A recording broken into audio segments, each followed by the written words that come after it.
धारा 46 कहती है कि there shall be a national disaster response fund.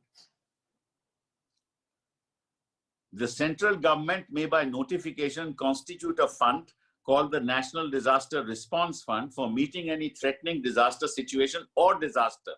And there shall be credit into that fund an amount which the central government may appropriate by parliament by law, and any grants that may be made by any person or institution for the purpose of disaster management.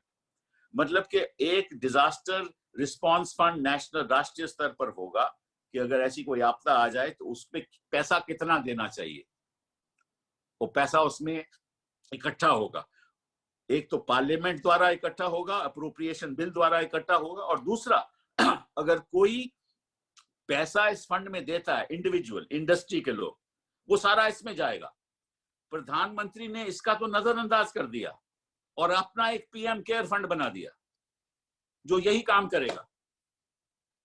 जब ये कानून कहता है कि कोई और कानून लागू नहीं हो सकता, कोई और एडमिनिस्ट्रेटिव ऑर्डर लागू नहीं हो सकता, और ये सारा इंडिविजुअल पैसा जो इंडस्ट्री दे रही है, वो मैं समझता हूं कि आज के दिन वो 6,000 करोड़ से ज्यादा है पीएम केयर फंड में, वो तो सारा नेशनल रिस्पॉन्स फंड में जाना चाहिए.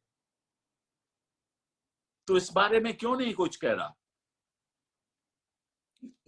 इस कानून की बात क्यों नहीं हो रही? ये कानून तो सब कहता है कि कैसे होगा. साथ साथ में ये भी कहता है कि the national disaster response fund should be made available to the national executive committee. मतलब कि जो सेक्रेटरी की कमेटी है सेक्शन 10 के अंतर्गत, ये सारा फंड उसको जाएगा ताकि वो तय करे कि किस तरह से किसको देना है. धारा 47 में लिखा है कि there shall be a national disaster mitigation fund. और वो मतलब कि अगर किसी को, जैसे माइग्रेंट लेबर हैं, जैसे लोगों के रोजगार चले गया, मिटिगेशन के जो काम है कि कितना उनको अब रोजगार मिलना चाहिए, उसके लिए भी फंड होना चाहिए. और वो फंड सेंट्रल गवर्नमेंट का उसका कुछ योगदान है, कुछ स्टेट गवर्नमेंट का योगदान है, और जो फंड बना हुआ है वो बहुत कम है. तो एक तरफ में तो फंड कम है, दूसरी तरफ रिस्पॉन्स फंड पीएम केयर को जा रहा है, रिस्पॉन्ड में नहीं आ रहा, रिस्पॉन्स फंड में नहीं आ रहा.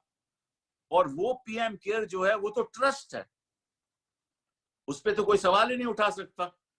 और अगर इस रिस्पॉन्ड फंड में पैसा जाएगा और पैसा खर्च होगा तो सीएजी सवाल उठाएगी.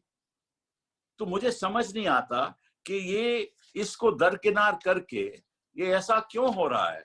और मैं आग्रह करूंगा कि जल्द से जल्द और ये देखिए, ये कानून ये भी कहता है कि एक राष्ट्रीय स्तर पे प्लान बनेगा, एक प्रदेश के स्तर पे प्लान बनेगा, और एक डिस्ट्रिक्ट के स्तर पे प्लान करेगा. और सेक्शन 10(2) कहता है कि जो नेशनल एग्जीक्यूटिव कमेटी है ये सारा उसको कोऑर्डिनेट करेगी.